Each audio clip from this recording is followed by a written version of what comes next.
राधे राधे, जय श्री कृष्णा। आप सभी का हार्दिक अभिनंदन करती हूँ अपने यूट्यूब चैनल पर। दोस्तों, आज आप सुनेंगे चैत मास की कथा का 21वां अध्याय। और अगर आप नवरात्र में अष्टमी, नवमी, हवन और कन्या पूजन से संबंधित जानकारी चाहते हैं तो आने वाली वीडियो जरूर देखिए। उसमें आपको विसर्जन और पारण से संबंधित जानकारी भी दी जाएगी।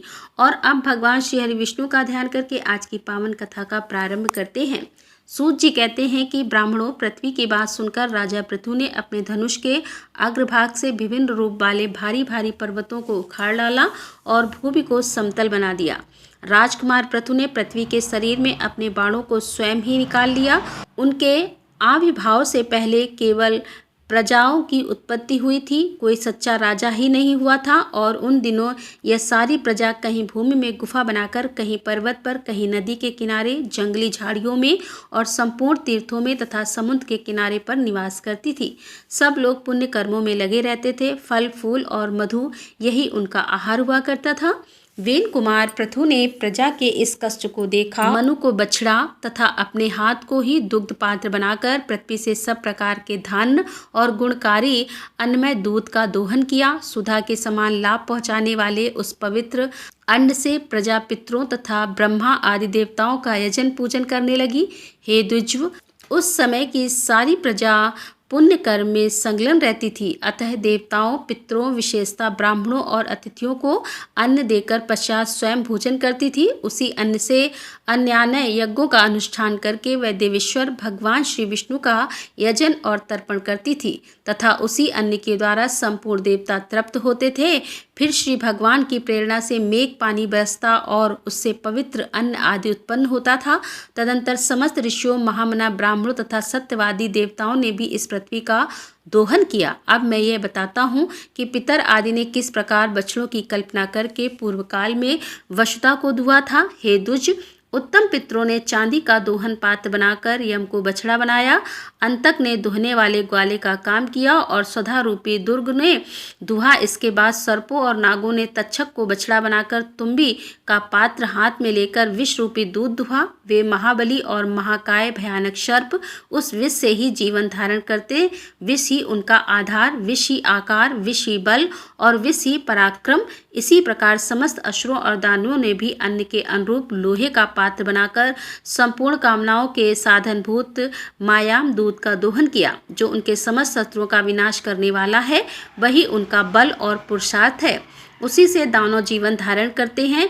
उसी को पाकर आज भी समस्त दानव माया में प्रवीण देखे जाते हैं।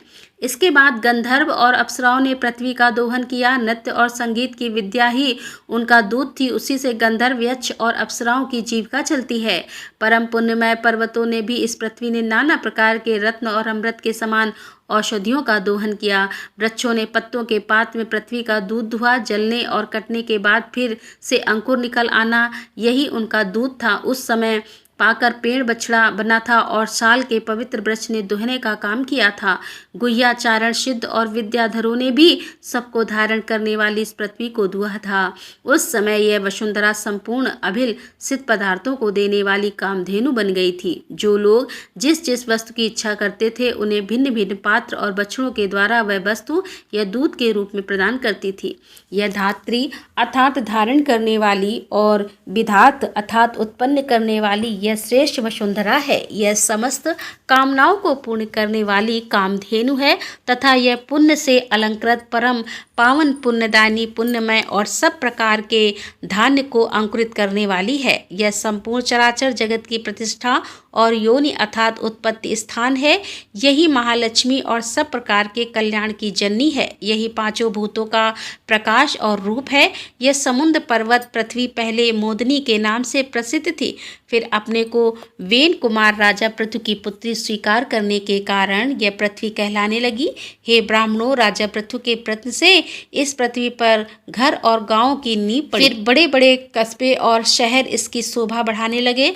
यह धन धान से संपन्न हुई और सब प्रकार के तीर्थ इसके ऊपर ही प्रकट हुए। इस वसुमती देवी की ऐसी ही महिमा बतलाई गई है। यह सर्वदा सर्वलोकमय मानी गई है। वेन कुमार महाराज पृथु का ऐसा ही प्रभाव पुराणों में वर्णित है। यह महाभाग के संस्थापक तथा संपूर्ण लोकों के धारण और पोषण करने वाले थे। जो सौभाग्यशाली राजा इस लोक में वास्तविक राजपद प्राप्त करना चाहते हों, उन्हें परम प्रतापी राजा वेन कुमार पृथु को नमस्कार करना चाहिए। जो धनुर्वेद का ज्ञान और युद्ध में सदा ही विजय प्राप्त करना चाहते हों, उन्हें भी महाराज पृथु को प्रणाम करना चाहिए। सम्राट पृथु राजा महाराजाओं को भी जीविका प्रदान करने वाले थे। हे द्विज, यह प्रसंग धन, यश, आरोग्य और पुण्य प्रदान करने वाला है। जो मनुष्य महाराज पृथ्वी के चरित्र का श्रवण करता है, उसे प्रतिदिन गंगा स्नान का फल मिलता है तथा वह सब पापों से शुद्ध होकर भगवान श्री विष्णु के परम धाम को जाता है। ऋषियों ने पूछा कि हे सूत जी, पापाचार पूर्ण वर्ताव करने वाले जिस राजा वेन का आपने परिचय दिया, उस पापी को उस व्यवहार का कैसा फल मिला? सूत जी बोले कि हे ब्राह्मणों, पृथु जैसे सौभाग्यशाली और महात्मा पुत्र के जन्म लेने पर राजा वेन पाप रहित हो गया। उसे धर्म का फल प्राप्त हुआ। जिन नरेश महापाप का उपार्जन किया है, उनके वे पाप तीर्थ यात्रा से नष्ट हो जाते हैं और संतों का संग प्राप्त होने से पुण्य की ही वृद्धि होती रहती है। पापियों से बातचीत करने, उन्हें देखने, स्पर्श करने, उनके साथ बैठने, भोजन करने तथा उनसे संग में रहने से पाप का संचार होता है और पुण्य आत्माओं के संग से केवल पुण्य का ही प्रसार होता है, जिससे सारे पाप धुल जाने के कारण मनुष्य पुण्य गति की प्राप्त करते हैं।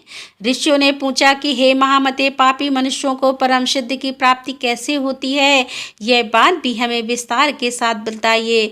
तब सूत जी बोले कि नर्मदा, यमुना और गंगा, इन तीनों नदियों की धारा के आसपास जो महापाप रहते हैं, वे जानबूझकर या बिना जाने भी इनके जल में नहाते हैं और क्रीड़ा करते हैं। अतः महानदी के संसर्ग से उन्हें परम गति को प्राप्त हो जाती है। हे द्विज, वह महानदी के संपर्क से अथवा अन्य नदियों के परम पवित्र जल का दर्शन, स्पर्श और पान करने से पापियों का पाप नष्ट हो जाता है। तीर्थों के प्रभाव तथा संतों के संग से पापियों का पाप उसी प्रकार नष्ट होता है जैसे कि आग ईंधन को जला डालती है। महात्मा ऋषियों के संसर्ग, उनके साथ वार्तालाप करने से, दर्शन और स्पर्श से तथा पूर्व काल में सत्संग प्राप्त होने से राजा वेन का सारा पाप नष्ट हो गया था। पुण्य का संसर्ग हो जाने पर अत्यंत भयंकर पाप का भी संचार नहीं होता। पूर्व काल में मृत्यु के एक सौभाग्यशाली कन्या उत्पन्न हुई थी, जिनका नाम सुनीता रखा गया था। वह पिता के कार्यों को देखती और खेल कूद में सदा उन्हीं का अनुकरण किया करती थी। एक दिन सुनीता अपनी सखियों के साथ खेलती हुई वन में गई। वहाँ गीत की ध्वनि उसके कानों में पड़ी। तब सुनीता ने उस ओर दृष्टिपात किया और देखा कि एक गंधर्व कुमार महाभाग शंख भारी तपस्या में लगा हुआ है। उसके सारे अंग बड़े ही मनोहर थे। सुनीता प्रतिदिन वहां जाकर उस तपस्वी को सताने लगी। सुशंख रोज रोज उसके अपराध को क्षमा कर देता था और कहता कि जाओ, चली जाओ यहाँ से। उसके यूं कहने पर वह बालिका कुपित हो जाती और बेचारे तपस्वी को पीटने लगती थी। उनका यह बर्ताव देखकर एक दिन शशंका क्रोधित हो उठा और बोला, कल्याणी श्रेष्ठ पुरुष मारने के बदले ना तो मारते हैं और ना ही किसी को गाली देने पर क्रोध ही करते हैं। यही धर्म की मर्यादा है। पाप करने वाली सुनीता से ऐसा